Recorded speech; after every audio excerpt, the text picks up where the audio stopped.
ابھی آپ حضرات آمنہ بنت محمد ارشد سے انگلش میں تقریر سماعت فرما رہے تھے.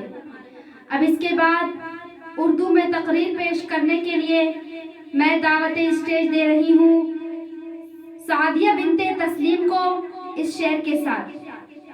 محمد کے طریقے سے قدم جو بھی ہٹائے گا، محمد کے طریقے سے قدم جو بھی ہٹائے گا، کبھی رستہ نہ پائے گا، کبھی منزل نہ پائے گا. عزیزہ مائک پر تشریف لائیں.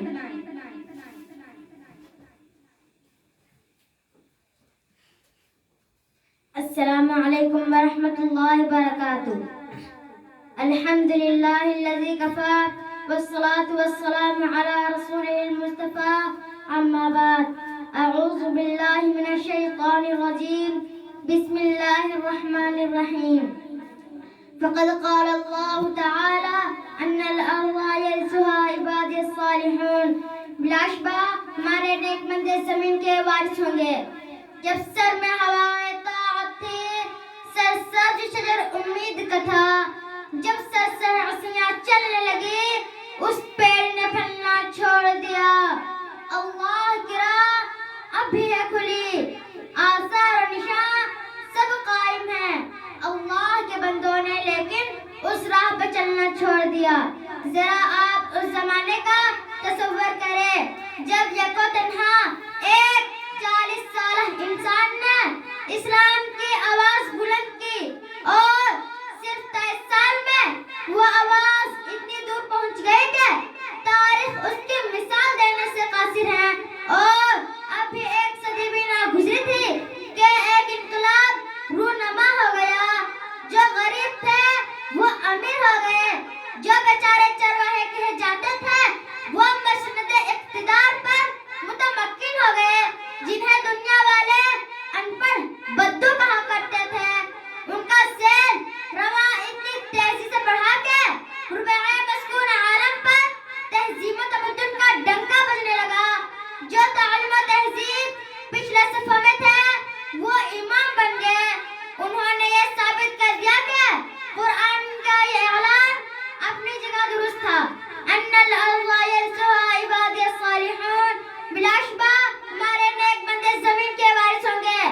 مسلمانوں کی عروج کی داستان اتنی دلچسپ، حوصلہ افزا، روح پرور ہے کہ آج بھی ان کے پڑھ کر رونگٹے کھڑے ہو جاتے ہیں. علامہ اقبال نے کیا یہ خوب کہا تھا، دشت تو دشت ہے دریا بھی نہ چھوڑے ہم نے. دشت تو دشت ہے دریا بھی نہ چھوڑے ہم نے. بحر ظلمات میں دوڑا دیے گھوڑے ہم نے.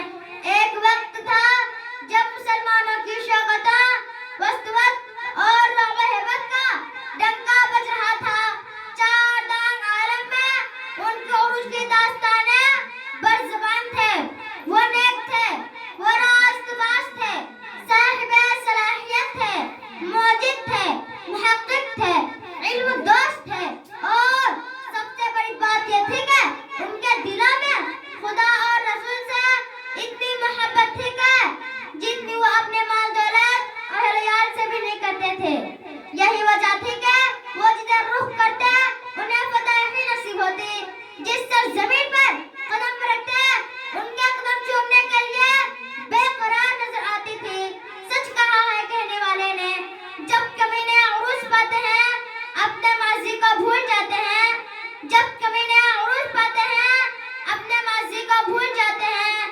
کتنے کمزور ہیں غبارے چند پھونکوں میں پھول جاتے ہیں. مگر وہی قوم آج ذلیل و خوار ہو رہی ہے. اسلام کے نام لیوا پے در پہ شکستیں کھا رہے ہیں. چین سے لے کر افریقہ کے ساحلوں تک جہاں دیکھیے مسلمان زندگی کے میدان میں شکستیں کھاتا چلا جا رہا ہے. آخر کیوں؟ کیا کبھی ہم نے اس کو بھی سوچا ہے؟ سوچئے اور سمجھئے. ظاہر ہے کہ جن صفات نے ہمیں ترقی کے منازل طے کرائے تھے، جن خوبیوں نے ہمیں بام عروج پر پہنچایا تھا، وہی خوبیاں